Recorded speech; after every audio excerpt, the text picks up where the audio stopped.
छत्रपती संभाजी महाराज यांची बलिदान भूमी असेल, समाधीस्थळ असेल, याचा महाराष्ट्र शासनाने मंजूर केलेल्या विकास आराखड्याचा आज मुख्यमंत्री उपमुख्यमंत्री यांच्या हस्ते भूमिपूजन होते। आपल्यासोबत आहेत या विभागाचे विद्यमान खासदार डॉक्टर अमोल कोल्हे। डॉक्टर साहेब, समाधीस्थळ विकास आराखड्याचं भूमिपूजन होते, काय सांगाल? नाही, खरोखर तमाम शंभू भक्तांसाठी, शिवभक्तांसाठी खूप आनंदाची गोष्ट आहे। म्हणजे 2019मध्ये शिरूर लोकसभा मतदारसंघानं ही जबाबदारी खांद्यावर टाकल्यानंतर मी असेन, आमचे शिरूर हवेलीचे आमदार अशोक बापू पवार असतील, आम्ही सातत्यानं या समाधीस्थळाच्या जीर्णोद्धारासंदर्भात, विकास आराखड्यासंदर्भात सातत्यानं पाठपुरावा केला, अनेक बैठका केल्या आणि महाविकास आघाडी सरकार असतानाच माननीय अजितदादा पवार यांनी या आराखड्याला मंजुरी दिली होती आणि त्यानंतर मध्यंतरी स्थित्यंतर झाली, सरकार बदललं। सरकार बदलल्यानंतरही मी माननीय अजितदादांचं मनापासून ऋणी आहे, मनापासून आभारी आहे एक शंभूभक्त या नात्यानं की सरकार बदलल्यानंतरही त्यांनी हा विकास आराखडा तसाच करण्याच्या संदर्भामध्ये भूमिका कायम ठेवली।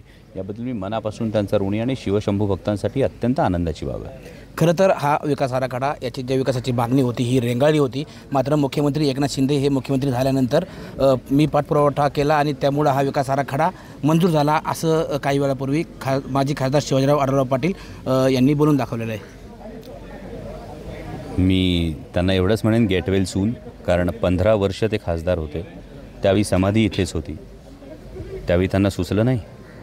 हा प्रश्न आपण त्यांना विचारला पाहिजे। 15 वर्ष आपण याचे लोकप्रतिनिधी होतात, 15 वर्षाच्या कालखंडामध्ये आपण किती निधी, मी विकास आराखडा तर सोडून द्या, किती निधी समाधीस्थळाच्या विकासासाठी दिला हे आपण बघू शकता। येतानाचा जो रस्ता आहे त्याला तब्बल 12 कोटी रुपयांचा निधी PMRDAच्या माध्यमातून मी आणि अशोक बापूंनी दिला। इथून वढू केंदूर पाबळचा जो रस्ता आहे, 30 वर्षाची ज्या रस्त्याची मागणी होती त्यासाठीचा 41 कोटी रुपयाचा निधी हा आम्ही आणलेला आहे। आणि या सगळ्या गोष्टी लोकांसमोर, हा सूर्य हा जयद्रथ, दूध का दूध पाणी का पाणी आहे।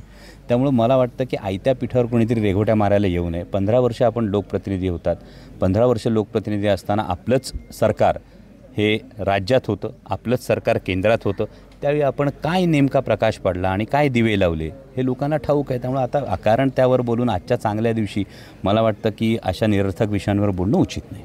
खरं तर समाधीस्थळामध्ये हा भूमिपूजनाचा कार्यक्रम होतो आहे। समाधीस्थळामध्ये जरी हा कार्यक्रम शासकीय असला तरी समाधीस्थळाच्या बाहेर मात्र राजकीय बोर्ड लागलेले आहेत।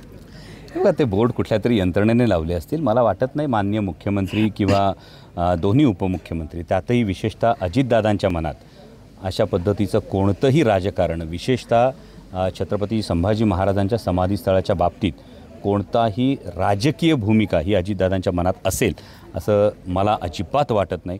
आणि त्यामुळे बाहेर जे काही बोर्ड लावले ते कुठल्या तरी यंत्रणेने लावले असतील, त्याविषयी अकारण भाष्य करणं उचित नाही। खरं तर तुम्ही सांगितलं कोणत्याही राजकीय भावनेच्या मागे असेल असं वाटत नाही, तरी पण लोकसभा निवडणुकीच्या तोंडावरतीच हे भूमिपूजन धरण्यात आले। मग त्यासाठी तर मी सरकारचं मनापासून आभारी राहिलं पाहिजे, कारण की लोकसभा निवडणूक अजून येऊ घातली आणि अशावेळी ज्या गोष्टीचा आम्ही सातत्यानं, मी असेन, अशोक बापू असेन, आम्ही इतका जीव तोडून पाठपुरावा केला हे सगळ्या जनतेला माहिती आहे। अशा प्रकल्पाचं जर भूमिपूजन होत असेल तर मग तुम्ही म्हणत असाल त्या पद्धतीने जर याला राजकीय रंग असेल तर मी नक्कीच सरकारचा आभार मानलं पाहिजे। खरं तर छत्रपती संभाजी महाराज यांच्या समाधीस्थळाचा विकास होतो आहे, हा माझ्यासाठी महत्त्वाचा आहे व यासाठी कुणी प्रयत्न केलेत, हा विकास आराखडा कुणामुळे मंजूर झाला आहे याची माहिती जनतेला आहे, असं मत या ठिकाणी खासदार डॉक्टर अमोल कोल्हे यांनी व्यक्त केलं आहे। टाइम्स नाऊ मराठीसाठी सचिन तोडकर, वढू, तुळापूर।